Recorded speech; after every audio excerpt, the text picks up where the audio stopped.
We're living the energy transition, and we might not realize how important that is. The transition itself is walking through and towards electrification. The product Heliene makes is the very engine of such electrification. Your trusted source for information on the energy transition. This is the Insider's Guide to Energy podcast.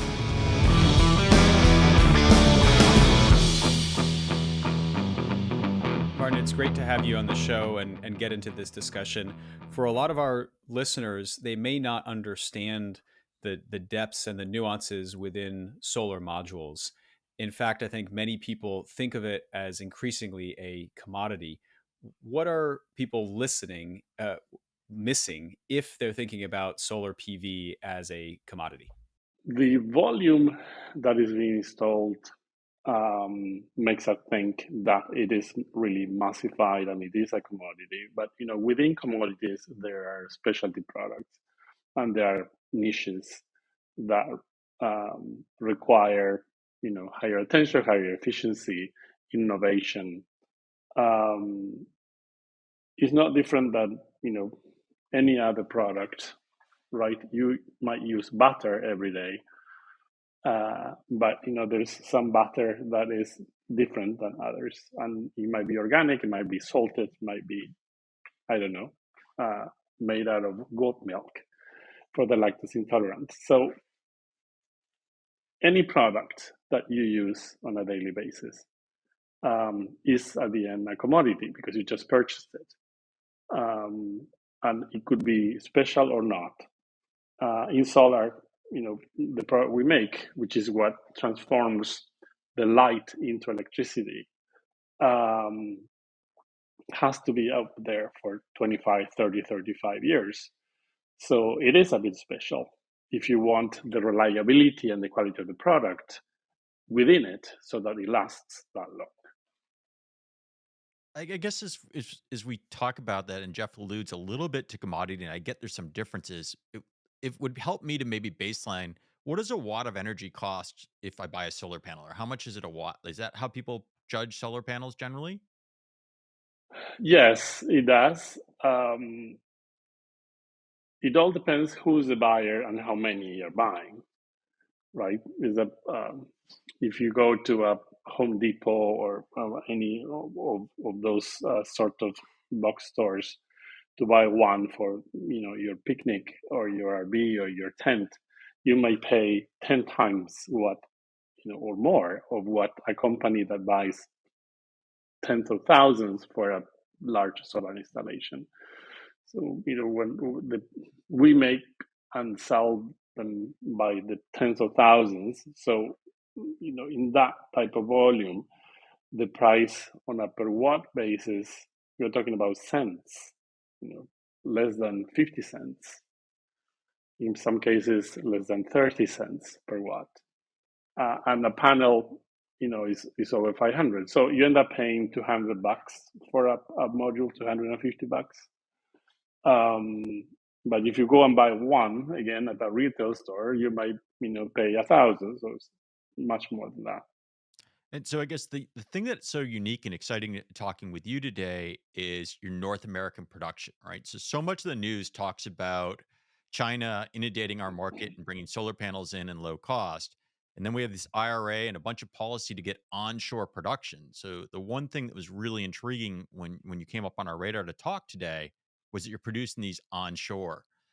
Help me We understand are what that means, because you're actually speaking to me from Canada. I think you're a Canadian company, but you're correct. manufacturing in North America and in the US. Is that correct? Yeah, we started manufacturing in Canada in 2010 and in the US in 2017. Um, you know, I've been called many names throughout my long life, but one that I like that a journalist in the US calls me is one of the originals. And the originals because we've been around for a long time. So we are not a byproduct of the Inflation Reduction Act. We've been here before. And so I guess you're not a byproduct. but you're manufacturing in North America. You just recently announced using US cells, which is pretty interesting as well. So help me understand. I mean, I think the IRA may not be your byproduct of it, but you're certainly going to be a benefit from it. It is because it's helping the market grow, right? When you look at the evolution of the US market in terms of demand, right, there was barely any demand at all before 2010, 2011. Started very slowly, but growing 15 to 25% year over year. Up to 2022, that growth again continued very healthy in the plus 20% year over year. And what we have seen since the passage of the Inflation Reduction Act, that growth actually accelerated, right? And from 2022 to 2023, that growth was much, much larger. This year is expected to grow, another maybe 25%. And the numbers now are making the US market the third or the fourth market within the planet in terms of size. Talking about cost, there are incentives for domestic content, so the US manufacturing makes a difference.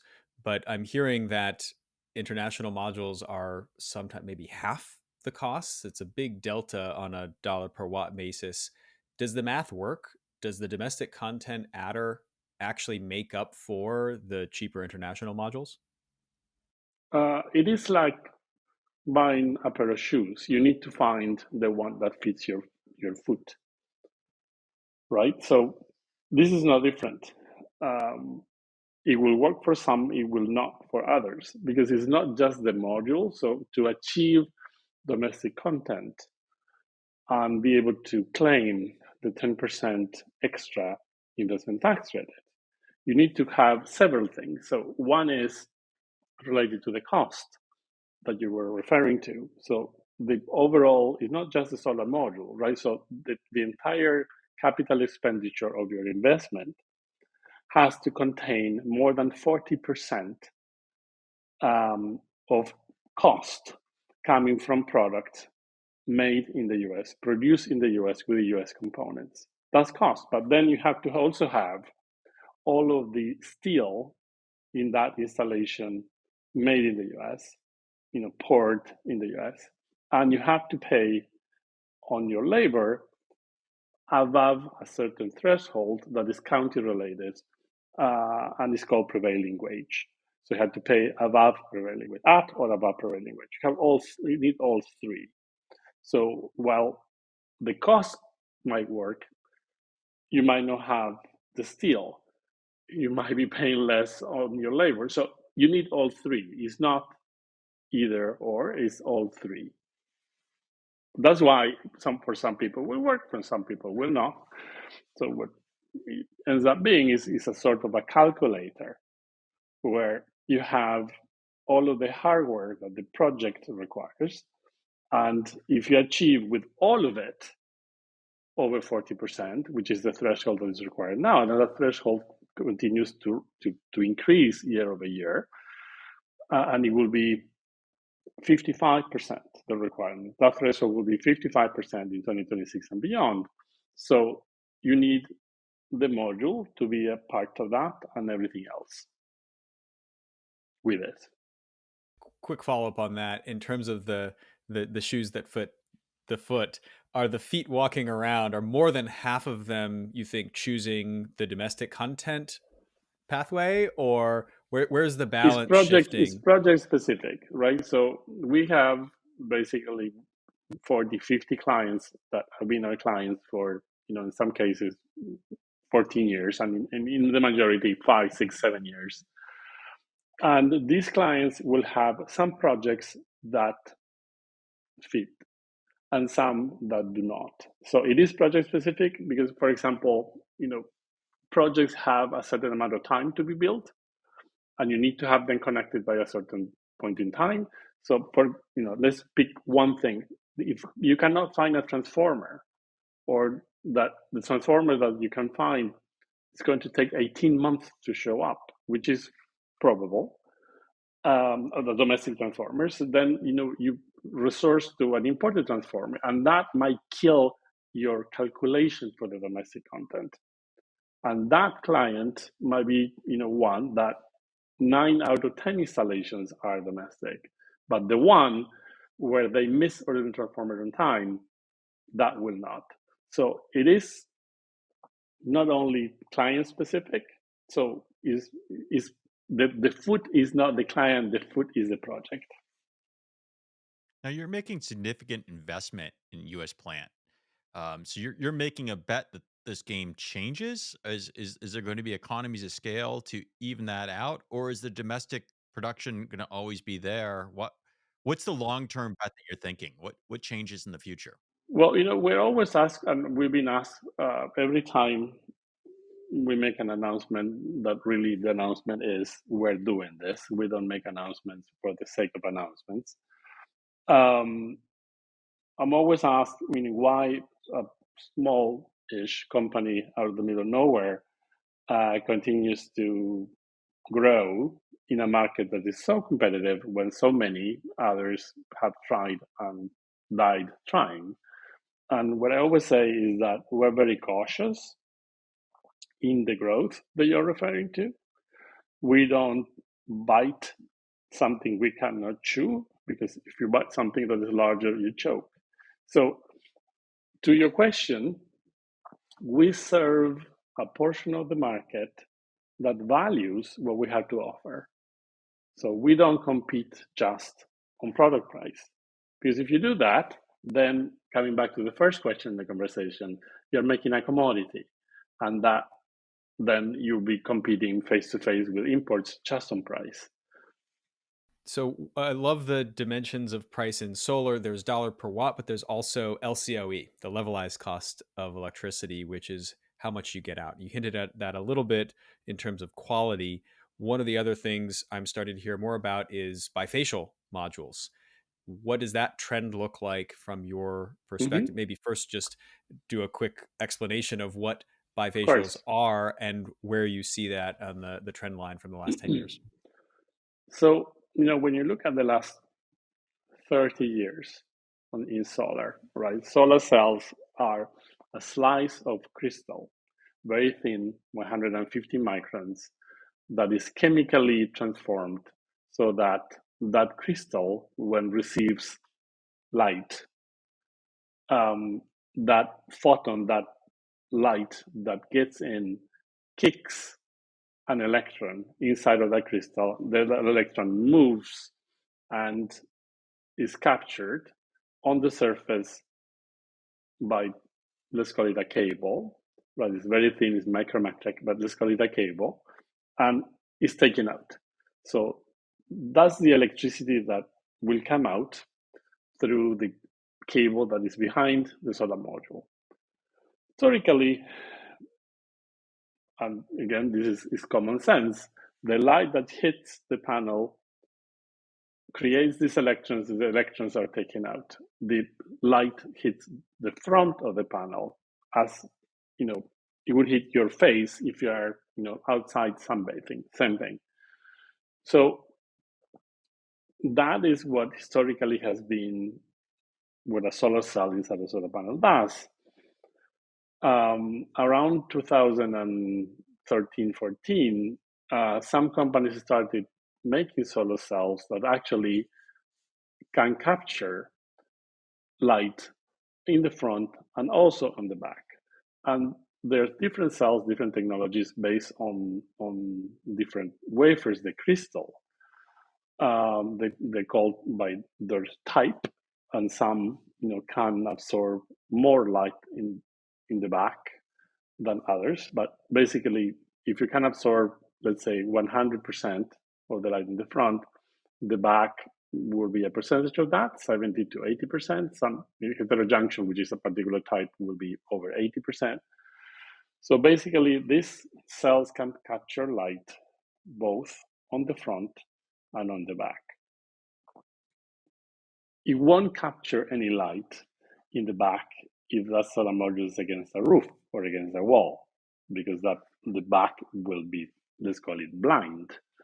But if you install it in a way that the module is just sitting and there's air in the front and in the back, then there will be direct exposure on the front and there will be reflection on the back.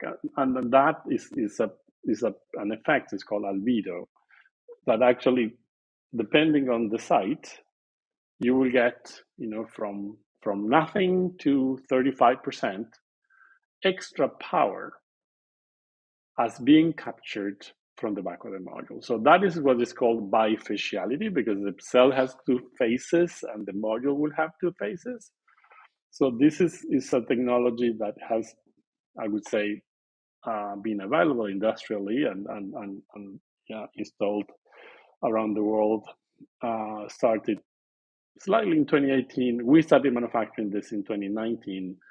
And now I would say 80+% of the market, which is everything that is not on a roof, uses bifacial modules. Wow. That is to hear that a new technology from 2018. I mean, this is 5-6 years now, and is the majority of what you're saying is the ground mount. So not roof mount, but if it's on the ground and there's grass or dirt or something reflecting up to the back of that module, that you'll get, wow. So that's the majority of, and that's like utility scale deployments you're seeing?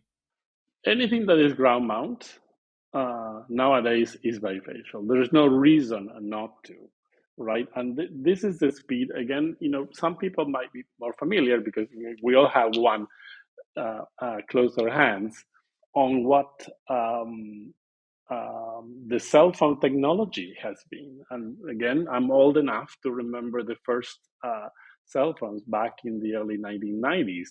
And you had a cell phone and it was a box that looked like a car battery, right? And I remember people at the grocery stores actually having the cart just to put the phone in because it was super heavy, right? And now, I mean, the things are futuristic, if you want to. So the speed at which technology changes and the speed at which we adapt and adopt technology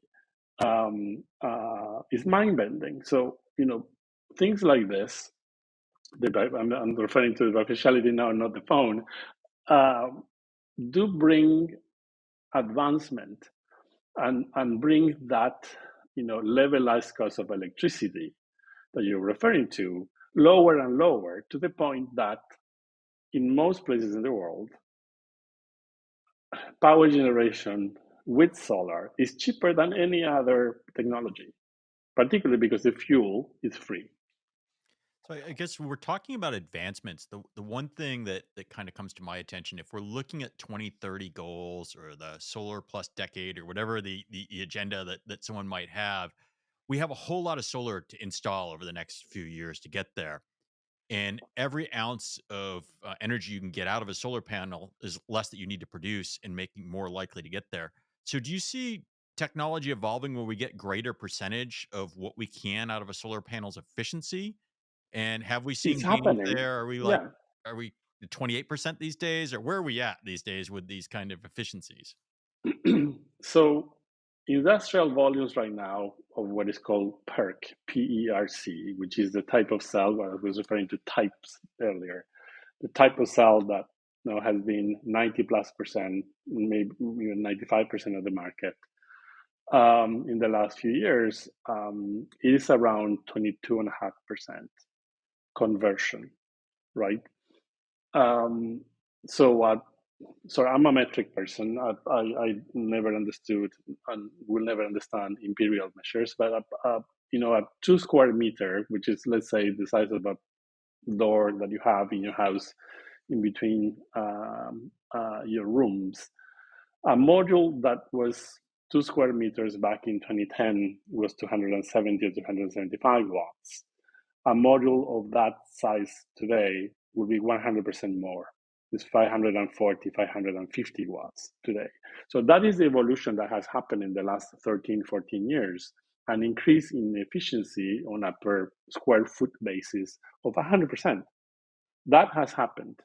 And we see right now in 2024 that the adoption of yet another type of cell. It's called N-type cell, or some might call it TOPCon, which is a development of the Fraunhofer, a German laboratory, 10 years ago. So that technology that was developed 10 years ago now is industrially available for the world to use. And that this year we're seeing most of the manufacturers, us included, change to this technology.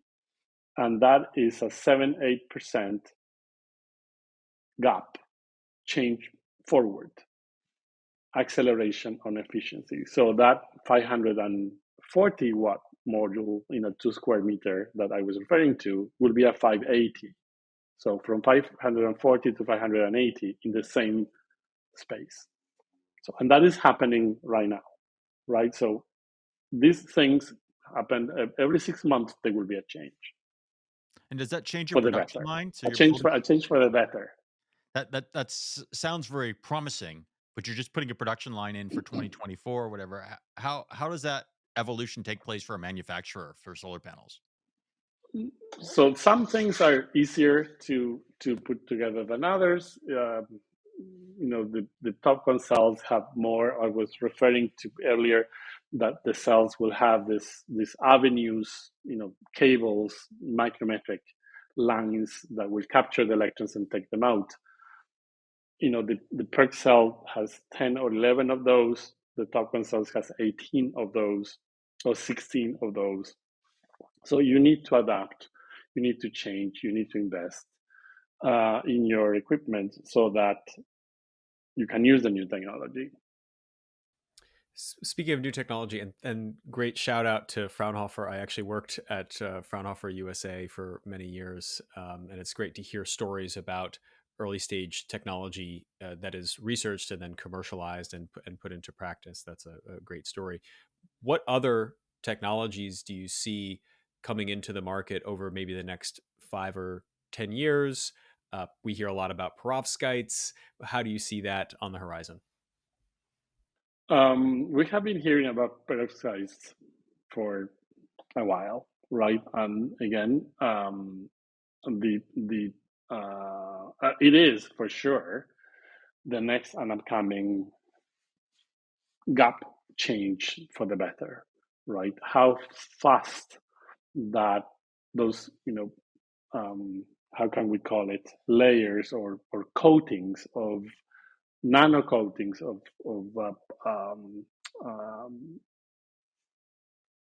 substances, in some cases organic, in some cases inorganic, will be reliable in the long term is what's still being worked on. So how do you apply a layer, a nano coating of that type on a glass or an encapsulant, or something that is then laminated into the solar module so that there's no oxygen reaching it? Because when you laminate a solar module, you basically seal all of the components in between two layers that are not permeable. So basically, when you look at your, let's say, your driver's license, right, it's laminated, but it's inside is in between two sheets of plastic, so there's no oxygen reaching there. So you need that for perovskites. You need that for most solar cells because they are susceptible to humidity and oxygen. They will oxidize. So in the case of the next advancement, which you mentioned, perovskites or thin films like that, what's still not entirely controlled is the evolution over time and the ability to keep the properties of capturing the light and transforming it into electricity over 25, 30 years. So the product reliability is still what is being worked on. We heard 5-7 years ago that was 5-7 years out, and still today we're saying it's 5 to 7 years out. So it might happen earlier. It all depends who does, the first big finding. So there are industrial products. When you look at Oxford PV in particular, right? So Oxford PV, as the name indicates, has a factory in Germany. I'm joking. Oxford PV has right now an industrial product that is a solar cell with heterojunction base cell with a perovskite layer on it. Production of this type of product is still in this infancy, I would say, in terms of volume. When you relate to the hundreds of gigawatts that are made and installed worldwide in a yearly basis. Got it. All right. Well, as we get towards the tail end of the show, I would love to find a little bit about your personal journey. So I'm talking to you up northern Canada. You are a solar manufacturer. Maybe you can share a little bit of how you ended up in this business, and it's a family business, I understood. It is, and it has been from the inception back in early 2010. I'm originally from Argentina. I work for an Argentinian multinational, sorry, in the oil and gas services industry, in the manufacturing in different countries in the world of steel pipe for oil and gas extraction. So what I could say is that I contributed to polluting enough for 20 plus years that this gave me the opportunity to redeem myself. And that sounds very good, but it's not necessarily true. It is true, but I entered into this because I considered it was a good business, and among us and reading, it's very easy to win the weekend lottery when you have access to Monday newspaper. So looking in retrospective, it might have been too early, right? So the investment into manufacturing for solar modules back in 2010, the demand was not there. The demand over, the 2010 to 2015-16 period in North America was scattered, was low, and was not predictable, as it is now, right? The consumption and the market is growing faster than we can keep up with it. Well, cool. I want to thank you so much for coming on the podcast today, sharing your journey and a bit about your company. Excited to see what happens with your developments here in North America and to read more press releases and more interesting things that you'll be doing. Thank you for sharing with us today. Thank you for the invitation. It has been a real pleasure. For our audience, we hope you've enjoyed this content as much as we did making it. Don't forget to subscribe and follow us on YouTube, add comments, ask questions, and we'll see you again next time on the Insider's Guide to Energy. Bye for now.